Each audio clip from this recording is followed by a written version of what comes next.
Bonjour, dans Était une fois un livre aujourd'hui, je vous emmène dans l'univers d'Emilia Hart, La maison au sortilège. Je vous avoue que la première chose qui m'a attirée sur ce livre, c'est la couverture, qui je trouve absolument magnifique. Et donc en lisant le résumé derrière, je me suis dit, ah, effectivement, ça peut être sympa. Nous avons ici 3 destins de femmes.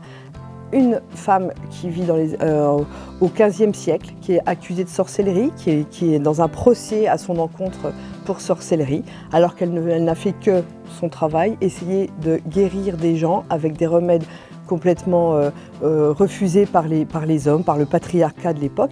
Donc c'est son procès qui commence. Le chapitre suivant, on découvre une jeune fille qui, elle, vit en 1939 et qui a envie de s'émanciper parce qu'elle ne veut pas vivre dans les conventions sociales que son père a établies pour elle.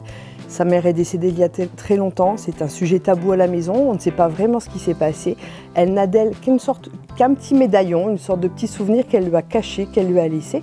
Et tout doucement, elle va essayer de trouver qui est sa mère et pourquoi elle fait des cauchemars, pourquoi elle rêve, etc. Et puis, le troisième destin, c'est l'histoire d'une femme qui est battue par son mari et qui décide de reprendre sa vie en main et elle s'échappe. Elle fuit sa vie et elle s'installe dans une petite maison qui s'avère être la maison d'une des protagonistes dont on parlait avant. Donc il y a un lien entre ces 3 femmes, un lien très fort. Et c'est vraiment un beau roman sur le féminisme, sur le patriarcat qui essaye d'écraser vraiment ces femmes et sur ces femmes qui prennent leur destin en main pour essayer de vivre quelque chose de complètement différent. Moi, c'est un roman que j'ai dévoré.